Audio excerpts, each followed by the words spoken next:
Your weight isn't just a number, but something that can actually change how you feel about yourself. If you step on the scale first thing in the morning, and if that number is lower than it was before, you may feel better about yourself. If it's higher, your day may start on a downward slide. Let's explore the possibility that there are many valuable ways than using your scale weight to measure progress and success when following a nutrition or a fitness program. How to measure your body composition. Today I'm going to discuss with you in detail about what is body fat composition, various tools to measure your body composition, and what are the ways to assess progress. What is body composition and how much body fat can you lose in a week? Your body composition refers to the amount of fat and fat-free mass. Fat-free mass is muscle, bone, and water that your body contains.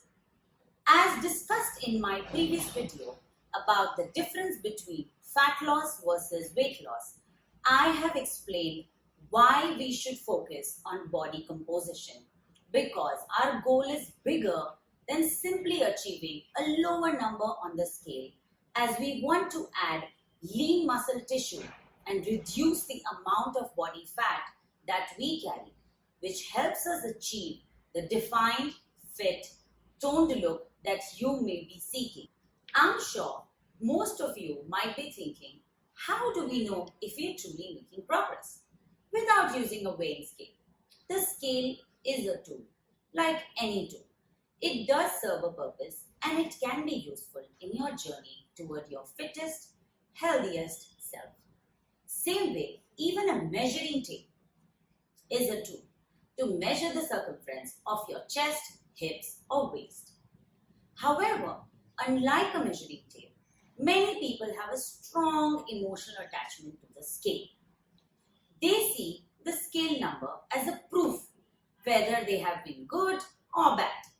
For many people, 5 seconds on the bathroom scale in the morning can ruin their entire day. Have you ever stepped on the scale after working hard on a nutrition or a fitness goal, only to find that your weight stayed the same or worse, went up? Did that make you feel devastated and all your efforts were ruined, and did you restore to comfort eating? If you can relate to this, I want you to realize that you can't simply rely on the scale to give you a report card of whether your nutrition or fitness regime is effective or ineffective. There's a lot more to it. Now I would like to clarify the amount of body fat one can approximately lose in a week. We can lose about 0.5 to 1% of our body weight in true body fat per week. If we lose much more than that, there's a higher chance it's water weight, or worse, that some muscle has been lost too. You might be wondering, what about that time I went on a diet and may have lost 4 kgs in a week? Well, some body fat was likely lost during that week, but chances are high that most of it was unfortunately water weight. Water weight, both gained and lost, can make things very confusing for those of us monitoring changes in our body composition. Losing water weight is like buffing your car. It makes the exterior look sleeker, but the changes are short-lived. Rather than focusing on weight loss, the real goal for your journey should be to preserve as much muscle as possible, or possibly even gain some while losing as much fat as possible. What are the ways of assessing progress? There are 3 ways. Now let's dive into the other ways we can monitor and assess progress aside from your scale weight. Every method requires some kind of technical equipment and training administered. Many people wonder, what about measuring my body fat percentage? My gym or my bathroom scale at home has a machine that allows me to test it the way I have one. There are several ways to have your body composition analyzed, all of which come with differing degrees of convenience and accuracy. I'm going to tell you pros and cons of the three ways to measure body composition. The first is skin fold thickness, second is DEXA scan, and the third is bioelectrical impedance analysis. Let's start with skin fold thickness. Probably one of the most common forms of body composition analysis, I feel, is the least appealing of all the methods. Skin fold test involves pinching your body fat to determine how much of it sits on your muscle. This is a useful way to find out where your biggest fat deposits are, but not as easy to implement as you might think. Also, let's be honest, no one wants this to happen to them. Most people already hate going to their annual checkup. They might stop going altogether if someone starts trying to pinch their fat with metal calipers. It's more accurate than BMI, but also much less pleasant and not as cheap. DEXA scan. DEXA stands for Dual Energy X-ray Absorptiometry because it uses the absorption properties of your body to figure out which bits are fat and which are muscles. This is exactly how X-rays work in general. Your bones are much denser than everything else in your body. So when someone shines X-rays at you, your bones deflect the X-rays more.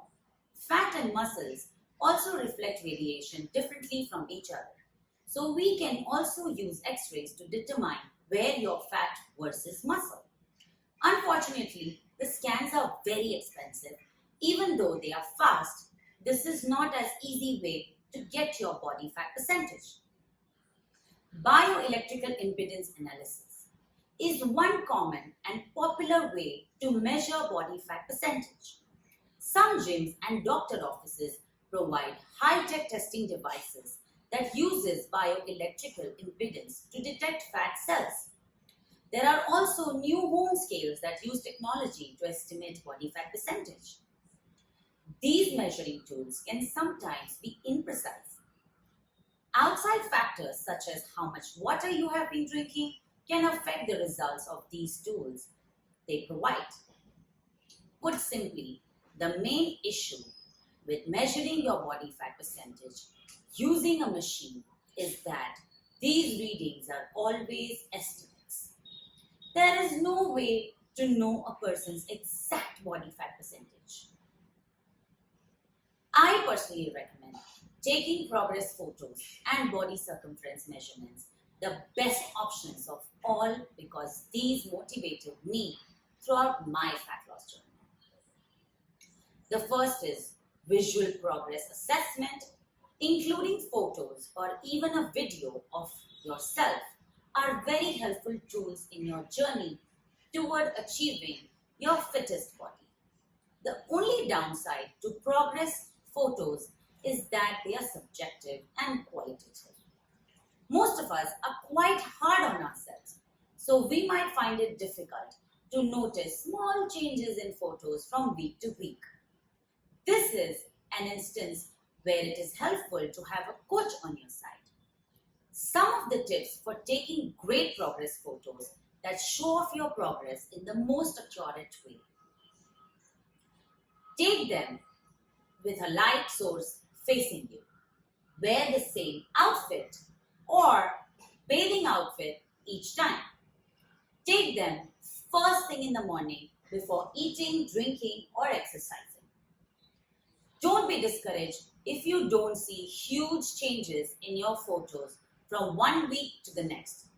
Just like the assessments of your scale weight, look for trends over the span of multiple weeks. Why are circumference measurements so useful?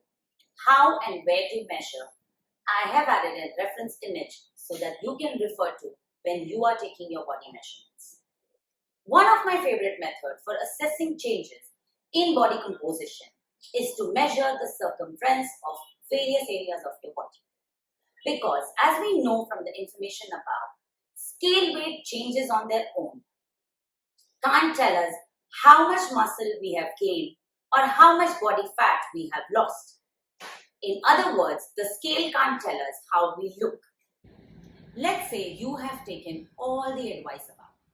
When is the right time to determine whether the program is working and how do you make that decision? First of all, follow your program for 2 weeks before making any changes. I recommend waiting this time because your first week, especially on a fat loss diet, may involve losing a significant amount of water weight and glycogen purely from your overall reduction in food intake. 2 weeks is typically enough time to see if your progress is trending in the direction you want. Note, if you are a woman and your period arrives somewhere in that 2 week span, I recommend waiting 1 more week before assessing progress due to menstrual cycle water retention. How and where to measure your body? I have added a reference image. You can measure your body circumference in as many as 7 different places, including chest, each arm, waist, about 2 inches above your navel, 2 inches below your navel, hips, and thigh. How do you know if your fitness program is working for you or not? If you ever experience any one of them, do let me know in the comment section below. Perhaps your scale weight stayed the same over a span of 2 weeks, but your waist circumference dropped by several centimeters. That is progress and a sign that you lost body fat. Maybe you can't see a difference when comparing your initial photos to the current ones, but you were able to do deadlift 10 pounds more this week than you did 2 weeks ago. That's progress too. Perhaps you feel like changing within your body, but your friends commented that you are looking fitter and more defined. You notice that your pants fit a bit looser. Those are very strong signs that you have lost body fat. The biggest take-home message when it comes to the difference between losing weight and losing fat is simply that it takes time. If you remain patient, consistent, and objectively monitor your progress, the result will be worth it. Are you losing inches but not losing weight? Is the most commonly asked question that I will be discussing about in my next video. Please do like, share, subscribe, Fitness Made Easy, and click on the bell icon so that you get notification when I post my next video. Till then, stay safe and enjoy the journey.